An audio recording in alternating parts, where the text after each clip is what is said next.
Yo, what up guys, I'm Sammy and welcome back to the Soul Brothers channel.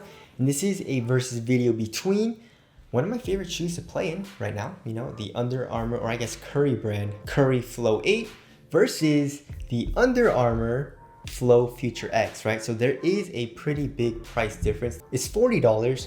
And so the Curry 8 is going for 160 bucks, which is pretty damn expensive. The Flow FUTR X is going for 120 bucks. So I mean, they are using pretty much the same exact outsole.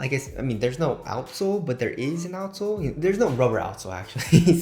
And also pretty much the same exact cushioning setup as well with the full length Flow. So basically, what are you getting for the 40 bucks?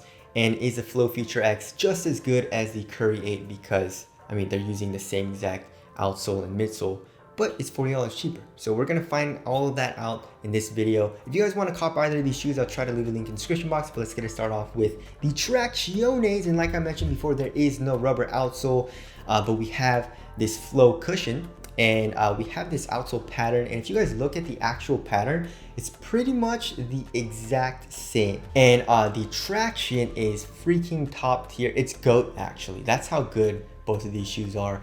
And Under Armour is killing it. If you're playing on a clean court, the bite is too hard actually. You know what I mean? Like, I never thought that would be a thing, but it bites a little bit too hard, I would say, because sometimes when I stop, it hurts my joints. That's how hard I stop. It hurts my feet a little bit as well. Stop making the traction so good. No, I'm just kidding. But anyways, yeah, so the bite is phenomenal. Dust pickup is very, very minimal as well. And if it does pick up dust, which it usually doesn't, it's just super easy and very light wipe. So dust also is not a huge issue in either of the shoes. And durability, I didn't play outdoors with the Flow FUTR X, but the Curry 8 I did, and there's not a whole lot of like wear and tear. There's a little bit, obviously, just like normal use, but it's not as bad as I thought it would be. And I'm guessing the Flow FUTR X is gonna be the same. So the traction obviously is a tie. And of course, that is a good thing. So yeah, they're both top tier traction patterns. All right, as far as the heel to toe transition goes, they're both very, very smooth. One thing though that I didn't mention, I guess, is that they're both very, very silent. They don't have any type of squeak. So that kind of sucks, but I guess you do feel like a ninja. It's super quiet, and just how fluid both of these shoes feel. So for heel to toe transition, we have a very nice curve shape here in the heel, super rounded. And here in the forefoot, just like, look at that. It's a very flexible forefoot in both of the shoes. And also a very rounded shape as well. So when you're running down the court and when you're actually playing, you just kind of like feel like a ninja, you know what I mean? And also, if you look at the middle of the outsole in both of the shoes, we can see a plastic midfoot shank plate.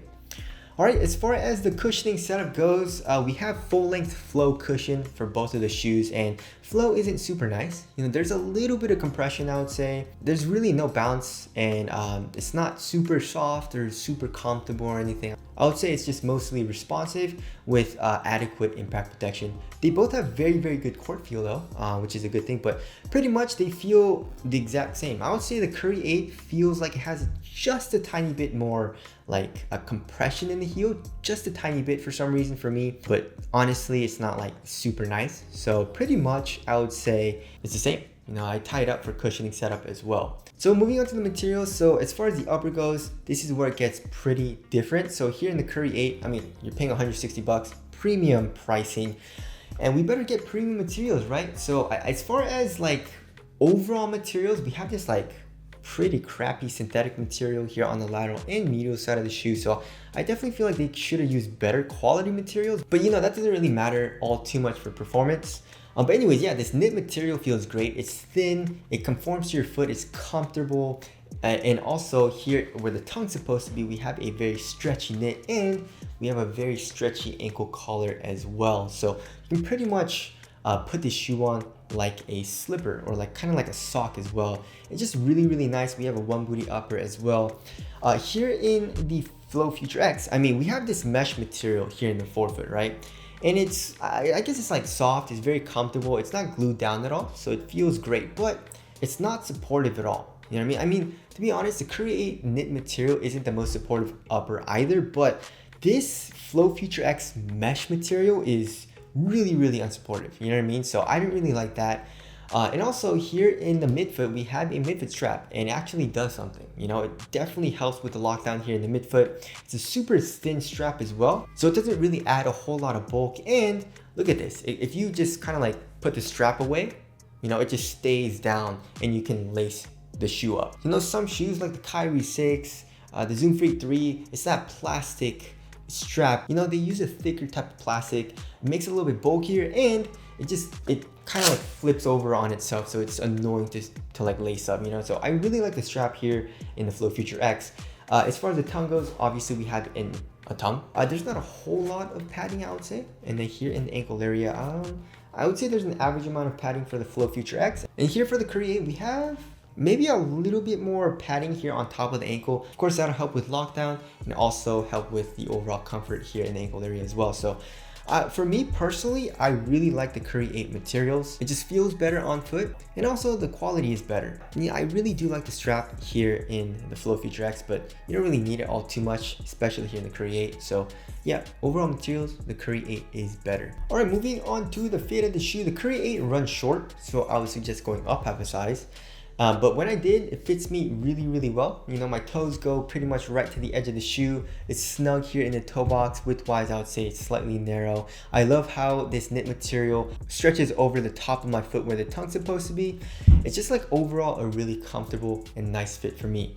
Here in the Flow Future X though, I went true to size, and lengthwise I was good, but like I said, this material is very stretchy, and also, you know, it stretches out a lot over time. And the fit here is a little roomy as well. So not my favorite fit here in the forefoot, but of course, if you like to have a roomier fit, the Flow Future X is going to be better for you. If you like to have a very snug fit, the Curry 8 is going to be better. But obviously, I like to have a snug fit, so I like the Curry 8 fit a lot better. All right, as far as the support and lockdown goes, for me personally, I had no issues with lateral containment. The Curry 8, of course, we have this lateral like synthetic material, you know, so for lateral containment, I was pretty good. In the review, I did say if you're heavier, you might feel a little bit more like unsupported, I would say, because this material isn't like super thick and doesn't restrict movement that much. But for me personally, I didn't have a whole lot of issues. Same thing here in the Flow Future X, you know, here in the forefoot, not a whole lot going on, but the midfoot strap definitely does help you, you know what I mean? So I really like how they added that. If they didn't have that, then I don't think the lateral containment would be good in the shoe. So as far as the lateral containment, I would say they're both adequate for me, but if you're a bigger guy and you do a lot of lateral movements, you should probably just watch out for that. All right, as far as the overall width goes, I wonder which one's wider. It's actually the exact same. I don't know if you guys can see, but pretty much the exact same width. You're low to the ground. So lateral stability, also, they're both really, really good. All right, as far as the weight goes, I don't know actually. They're both very, very light. So 10.83 ounces for the Curry 8 and 10.44 ounces for the Flow Future X. So 0.4 ounces lighter for this shoe. Is that a whole lot of weight? Not really. No, 0.4 ounces is definitely not a lot. Does it actually feel lighter? Actually, not really. That came as a surprise, actually. I thought the Curry 8 was gonna be pretty much the same weight, or maybe even a little bit lighter. But anyways, yeah, you feel very, very light, very smooth and very fluid feeling shoe, and very responsive as well. You know, its traction is phenomenal, responsive cushion and all that. So you're gonna feel very light and very quick on your feet when you have both of these shoes on. All right, moving on to the ventilation. They're both really good. I mean, this mesh material, there's a good amount of airflow, and then here for the knit material, there's a good amount of airflow as well. So ventilation, I would tie it up, they're both good. As far as the aesthetics go, I actually don't know. I actually like both of them, so I would give it a tie. So tell us what you guys think looks better down in the comments section below. So wrapping things up, they're both really, really nice, right? But I had that issue, like the fit not being super good for me here in the forefoot, as well as, you know, the quality of the materials not being as good, makes me lean toward the Curry 8 a lot more. So in my personal opinion, I do like the Curry 8 better, but is it worth the $40? You know, and that's of course up to you. And like I said, you know, if you don't have a problem with that fit, you know, here in the forefoot, then obviously, you know, save the $40 and go with the Flow Future X. But that's pretty much the only difference, I would say, and I guess like the material quality, but that doesn't really affect performance all too much. So yeah, those are the main differences, and it's not a whole lot, you know what I mean? So yeah, I mean, the Curry 8 still top tier, Flow Future X still top tier, but like I said, I didn't really like the fit as much. But anyways, that about concludes this versus video. Again, if you guys do want to cop either of these shoes, I'll try to leave a link in the description box. But that's it. Thank you guys for watching, and I'll see you guys in the next one.